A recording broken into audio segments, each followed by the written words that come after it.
Kumusta? Handa na ba kayong sagutin ng isang tanong na matagal nang gumugulo sa isip natin? Bakit nga ba iba-iba ang paraan ng pagsasalita natin ng Filipino?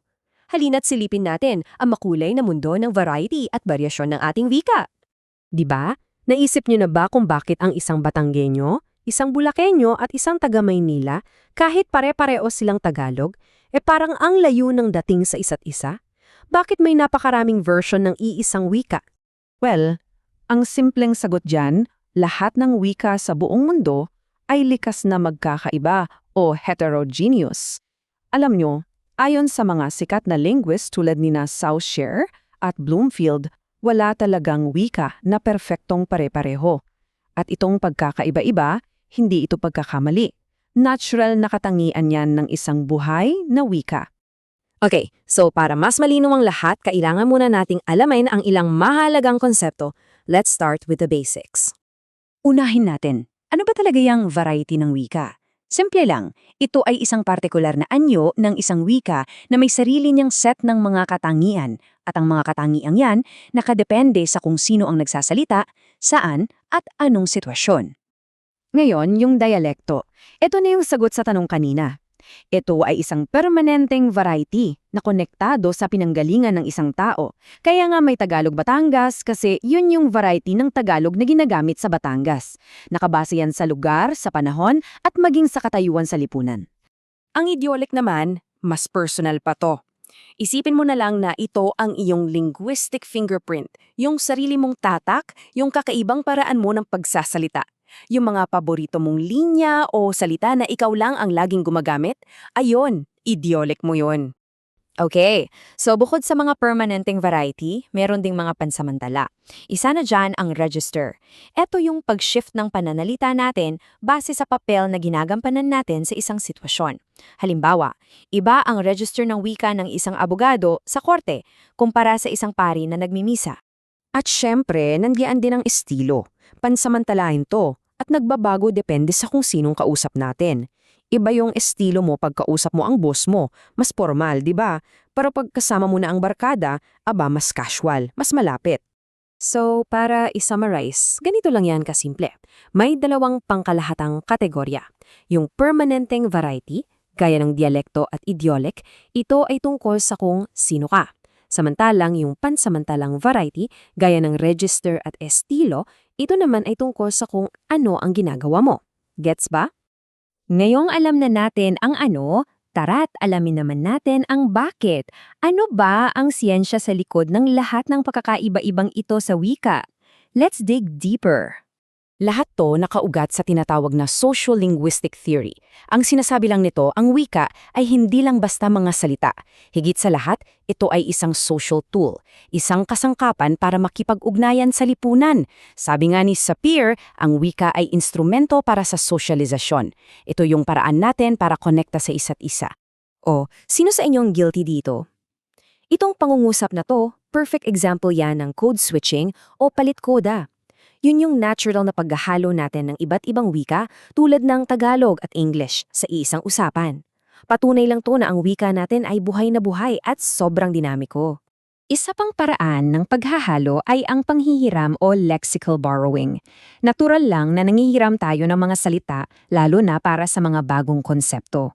Sa pagkain, andyan ang hamburger. Sa teknolohiya, computer. At sa kultura, sino bang hindi pamilyar sa presidensyable o moling, mga salitang Pinoy na Pinoy ng dating. Alam nyo, dati, may pananaw na may mga wika o variety na mas mataas o mas mababa. Yan yung deficit hypothesis. Pero, mariin itong tinutulan ng variability concept ni Labov. Para sa kanya, natural ang pagkakaiba. Walang wikang lesser o better. Lahat ng variety ay pantay-pantay, kompleto at mahalaga. At dito papasok yung tanong. Bakit nga ba natin nina-adjust yung pagsasalita natin? Ayon sa accommodation theory, ginagawa natin to nang hindi natin namamalayan. Minsan, ginagaya natin ang kausap para makisama. Yan ang convergence. Pero minsan, sinasadya nating ibahin para ipakita ang sarili nating identity. Yan naman ang divergence. Interesting, no? Okay, so tapos na tayo sa mga teorya. Tingnan naman natin kung paano to nangyayari sa totoong buhay, dito mismo sa Pilipinas. May mga pag-aaral na nagpapatutunay dito. Halika, punta tayo sa Palawan. Dahil sa dami ng mga grupong etno-linguistiko dito, isa siyang tunay na melting pot ng mga wika. Ang pangunahing wika nila doon para magkaintindihan o lingua franca ay Filipino. Pero syempre, nahahaluan to ng impluensya ng Cuyonon, Ilonggo at Cebuano. At yung epekto, kitang-kita sa grammar. Sa Palawan Filipino, halimbawa, mas gamit ang panlaping magdash na galing sa Cebuano at Cuyunin. Kaya yung kumain, nagiging nagkain sa kanya. Pansinin nyo rin, nawawala yung pag-uulit ng pantig sa pandiwa na impluensya rin ng Cebuano. Bukod sa grammar, pati sa bokabularyo, may mga hiram din silang salita. Kaya kung mapapadpad kayo sa Palawan at may magsabi ng suroy-suroy lang, ibig sabihin namamasyol lang sila. Ang mga salitang to nagpapayaman sa variety ng Filipino doon. Isa pang sobrang fascinating na example ay yung Chabacano Filipino sa Zamboanga. May sarili silang phonology, tulad ng magkasama na nagiging makasama. At dahil ang Chabacano mismo ay halo ng Espanyol, yung Filipino nila may halo ring Cebuano, Espanyol at Ingles.